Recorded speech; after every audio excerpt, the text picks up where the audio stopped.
নমস্কার বন্ধুরা, ভারতীয় সেনাবাহিনীর জন্য যদি এমন হাতিয়ারকে নির্বাচন করতে হয় যার সামনে সবকিছুই ফেল, তখন সেটা কেবলমাত্র একটাই হাতিয়ার হতে পারে, আর সেটা হলো B2 স্টেলথ বোম্বার। কারণ এটা একমাত্র হাতিয়ার যাকে আপনি লিটারালি রাক্ষস বলতে পারেন। এর সামনে সব হাতিয়ারই ফেল, আর এখন আমেরিকা এরই ব্যবহার চীনের বিরুদ্ধে করা শুরু করে দিয়েছে। আসলে যেমন যেমন ভাবে আমেরিকার নির্বাচন সামনে আসছে, তেমন তেমন ভাবেই আপনি দেখতে পাচ্ছেন আমেরিকার সেনাবাহিনী চীনের বিরুদ্ধে আলট্রা অ্যাগ্রেসিভ মোডে চলে যাচ্ছে।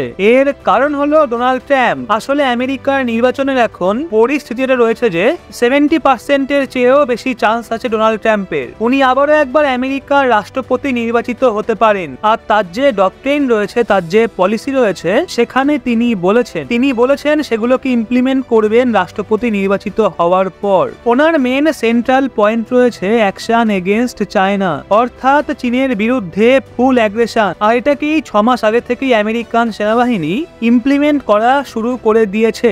আপনি আপনার স্ক্রিনে দেখতেই পাচ্ছেন যে আমেরিকান সেনাবাহিনী কিছুদিন আগে যুদ্ধাভ্যাস করেছে চীনের কাছাকাছি, যেখানে আমেরিকা নিজেদেরই একটা জাহাজকে ডুবিয়ে দিয়েছে জলের তলায়। এই জাহাজের নাম ছিল USS ডুবুক। এটা একটা অ্যাম্ফিবিয়ান শিপ ছিল, আর এই জাহাজের ওপর আমেরিকা নিজেদের B2 স্টেলথ বোম্বার দ্বারা হামলা করেছিল। এবং আমেরিকা বলেছিল যে আমাদের কাছে সমস্যা এখন এটা ছিল যে চীনের জাহাজ অনেক বেশি সস্তা এবং খারাপ কোয়ালিটির হয়ে থাকে, কিন্তু আমাদের যে বোম্বার থাকে সেটা অনেক বেশি এক্সপেন্সিভ।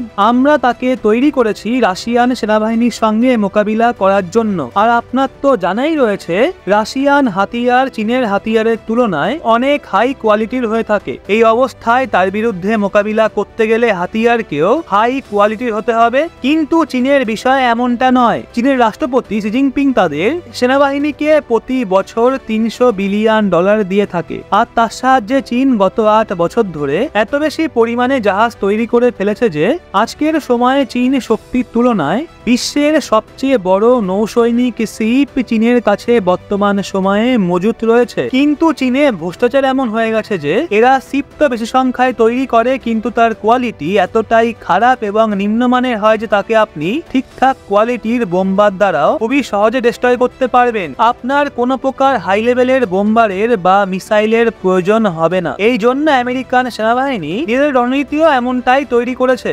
বন্ধুরা, যেমনটা আপনি আপনার স্ক্রিনে দেখতেই পাচ্ছেন, আমেরিকান সেনাবাহিনী বলেছে আমরা আমাদের যে 40,000 টন যুক্ত শিপ যাকে USS ডুবুক বলা হয়ে থাকে, সেটা বলতে গেলে যদিও 40,000 টনের, অর্থাৎ ভারতের কাছে যে INS বিক্রমাদিত্য মজুত রয়েছে, যেটা আমাদের নৌসেনার সবচেয়ে বড় হাতিয়ার, প্রায় 45,000 টন ওজন সম্পন্ন হয়ে থাকে। কিন্তু আমেরিকার জাহাজকে রিটায়ার করে দিয়েছে, কেননা এটা 40-50 বছরের পুরনো জাহাজ ছিল। কিন্তু চীনের নৌসেনার হাতিয়ারের যে নতুন শিপ রয়েছে তার কোয়ালিটিও প্রায় এর মতোই, আর আমরা সেই জাহাজকে খুব সস্তা কোয়ালিটির বোম্বার দ্বারা জলের মধ্যে ডুবিয়ে দিয়েছি। এখন আমাদের যত শিপ রয়েছে বা যত বোম্বার রয়েছে বা যত যুদ্ধ বিমান রয়েছে চীনের আশেপাশে, জাপান, দক্ষিণ কোরিয়া এবং ফিলিপিন্সে সব জায়গাতেই ছোট বোম্বারকে ডিপ্লয় করব। আর আমেরিকার টার্গেট এটা রয়েছে যে এর ফলে দুটো নিশানা লাগবে। একটা হলে এটাকে তৈরি করতে খুবই কম টাকা ব্যয় হবে, যা থেকে এদের টাকার যে বাজেট রয়েছে তাতেই হয়ে যাবে। আর দ্বিতীয় হলো এগুলো অনেকটা ছোট হবে, যা থেকে একটা বোম্বার বিমানে প্রায় 2 গুণ থেকে 3 গুণ সংখ্যায় একে নিজেদের যুদ্ধ বিমানে বা বোমবারে লাগাতে পারবে। অর্থাৎ বোম্বার আগের তুলনায় 2 গুণ বোম নিয়ে যেতে সক্ষম। এছাড়াও যুদ্ধ বিমানগুলোতেও এই বোম্বারের সংখ্যা আপনি ডবল করতে পারবেন, যেটা অবশ্যই একটা হিউজ বুস্ট হবে। আর চীনের যে রণনীতি রয়েছে বেশি শিপ তৈরি করে শত্রুদেরকে আউট করার, তাকেও আমেরিকা কাউন্টার করতে পারবে।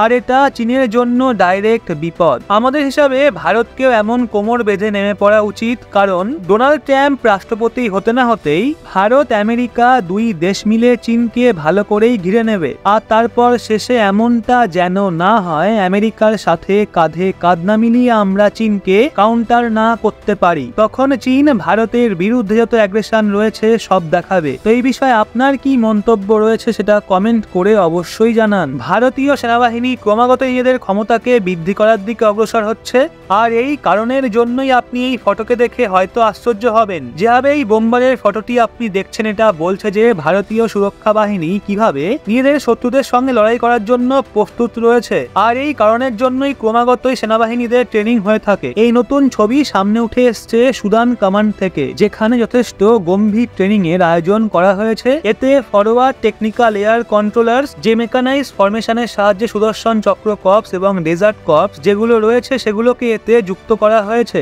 আর তারপরে একটা উন্নত ক্ষমতার সাথে যে সমস্ত টার্গেট ছিল তাকে সম্পূর্ণ করার কথা বলা হয়েছিল। যেইভাবে যুদ্ধের ময়দানে অ্যাটাক হেলিকপ্টার এবং মেকানাইজ ফরমেশনের মাধ্যমে ইন্টিগ্রেটেড অ্যাপ্লিকেশনের ব্যবহার করা হয়ে থাকে, তারই একদিক দিয়ে পরীক্ষা নিরীক্ষা করা হয়েছে। আর এই পরীক্ষাতে সেনাবাহিনী তাদের ক্ষমতাকে ভালোভাবে অবগত করিয়েছে। আর এই কারণের জন্যই আপনি ফটোয়ে দেখতেই পাচ্ছেন যে কিভাবে অপারেশনকে সম্পূর্ণ ক্ষমতার সাথে সম্পন্ন করা হয়েছে। ভারতীয় সেনাবাহিনী যেভাবে নিজেদের দাম্ভিকতার সাথে যুদ্ধাভ্যাস করছে, তারা এই কথা পরিষ্কার বলে যে চীন হোক বা পাকিস্তান, মোকাবিলা যাদের সাথেই হোক না কেন তারা একদম প্রস্তুত রয়েছে। তো বন্ধুরা, আপনার এই বিষয়ে কি মতামত সেটা কমেন্টে অবশ্যই জানান। আর আমাদের ভিডিও আপনার ভালো লাগলে অবশ্যই একটা লাইক করে চ্যানেলটা সাবস্ক্রাইব করে আমাদের সঙ্গে থাকবেন।